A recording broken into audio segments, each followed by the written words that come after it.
Olá, meu nome é Pamela, eu sou aluna de doutorado do Instituto de Física da USP e nesse vídeo eu vou falar um pouco sobre o nosso trabalho recente que acabamos de publicar no Nanoletter, que fala sobre a correlação entre efeitos de interdifusão e fases esquermiônicas. Esse trabalho é uma colaboração entre a Universidade de São Paulo, a Universidade Federal do Pará, a Universidade de Uppsala, na Suécia, e o Laboratório Nacional de Luz Síncroton em Campinas.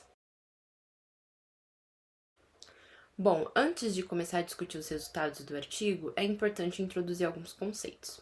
Um deles é o de skirmions. O que são skirmions? Skirmions são nanoestruturas magnéticas formadas por spins não colineares que são topologicamente protegidos. Ou seja, os skirmions eles apresentam uma certa estabilidade, então não é tão fácil destruí-los, e eles apresentam um comportamento de partícula, portanto é possível manipulá-los com a aplicação de uma corrente polarizada, por exemplo. E isso é interessante porque isso apresenta uma utilização no desenvolvimento de novas tecnologias, como por exemplo novos dispositivos de gravação magnética. Inclusive, alguns dispositivos já foram propostos baseados nos skirmions, como é o caso da Racetrack Memory. Em relação à pesquisa básica, nós ainda estamos tentando entender quais são os mecanismos de formação dos skirmions, quais são os ingredientes importantes que o material precisa apresentar para estabilizar os skirmions.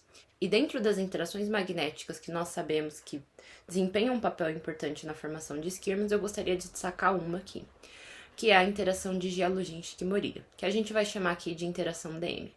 Para essa interação existir, nós precisamos de dois fatores.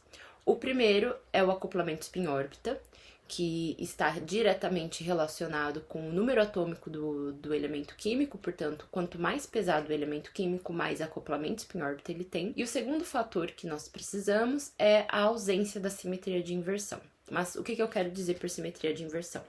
Imagina que nós temos uma multicamada de elementos químicos, onde, por exemplo, a gente pode considerar uma multicamada de platina, cobalto, platina, com cobalto entre as duas interfaces de platina. Então, se você centralizar o seu ponto de referência no cobalto e você inverter essa estrutura, você vai obter a mesma estrutura. O sistema não muda. Então, isso é o que a gente chama de uma multicamada simétrica, onde há a presença da simetria de inversão. Agora, imagina uma multicamada similar, onde você troca uma das interfaces de platina por irídio, por exemplo. Então, você teria platina, cobalto, irídio. Se você centraliza o seu ponto de referência no cobalto novamente e faz a inversão, agora o seu sistema muda. Então, de platina, cobalto, irídio, ele vai para irídio, cobalto, platina. E isso é o que a gente denomina de uma multicamada assimétrica, onde não há a presença de simetria de inversão. No entanto, recentemente, trabalhos experimentais chamam a nossa atenção porque eles observaram a presença de skirmions em multicamadas simétricas, onde não deveria haver DMI. Um desses trabalhos, inclusive, é do grupo experimental que colabora com a gente no Laboratório Nacional de Luz Síncroton em Campinas, e eles observaram skirmions e especificamente na multicamada metálica de paládio, cobalto, paládio. Como é inesperado a existência desses skirmions, já que é uma multicamada simétrica, isso nos motivou a tentar entender melhor o que está acontecendo nesse sistema de um ponto de vista teórico. Então, nessa colaboração teórico-experimental, a gente decidiu investigar a multicamada de paládio, cobalto, paládio, utilizando cálculos de primeiros princípios baseados na teoria do funcional da densidade, para analisar a estrutura eletrônica, e para investigar a presença ou não de skirmions no material, nós utilizamos dinâmica de spins atomística.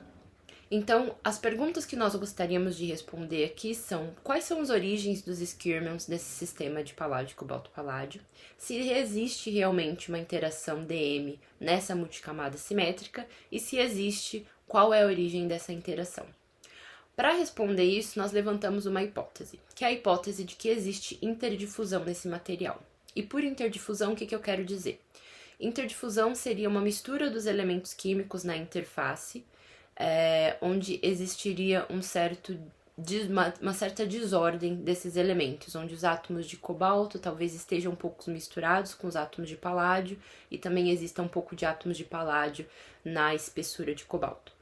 Portanto, se existe essa desordem dos elementos, isso seria o suficiente para quebrar a simetria de inversão do sistema e gerar um DMI localmente. E foi justamente isso que a gente obteve nos nossos resultados. Então, nós simulamos aqui dois casos, um caso pristino, onde a estrutura cristalina do paládio cobalto-paládio ela é perfeita, não existe nenhum desordenamento, não existe defeitos, e um caso com interdifusão, onde em uma pequena região da interface nós consideramos que havia ali uma mistura dos elementos de cobalto e paládio de uma forma desordenada.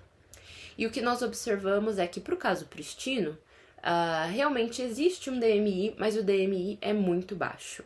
E fazendo a dinâmica de spins desse caso pristino, realmente esse DMI é tão baixo que não é possível estabilizar estados não colineares nesse sistema. No entanto, quando nós consideramos o caso com interdifusão, nós observamos que o DMI aumenta substancialmente, às vezes até por um fator maior que 10, em comparação ao caso pristino. E quando nós consideramos esse aumento na dinâmica de spins, aí nós vemos que é possível estabilizar estados metaestáveis que apresentem isquirmons isolados. Então, esse é um dos pontos principais do nosso artigo, é fazer essa correlação entre a presença de interdifusão no seu material, a presença de defeitos, com o seu impacto no comportamento da interação DM e como isso pode influenciar diretamente a formação ou não de isquirmos no seu sistema. Então essas são as principais ideias do nosso artigo e eu acredito que esse trabalho contribui de uma forma muito importante no entendimento aí dessas multicamadas simétricas e de como é que funciona a formação de isquirmons nelas e principalmente sobre o papel da interdifusão na estabilização desse tipo de nanoestrutura. Essas são apenas algumas ideias gerais, o trabalho apresenta outros resultados também, então acessem o artigo na página da Nanoletters. Nós temos um material suplementar também muito detalhado, caso vocês tenham alguma dúvida. E claro, sintam-se à vontade para entrar em contato com o nosso grupo, para a gente poder discutir também esses resultados de uma forma mais aprofundada. Obrigada!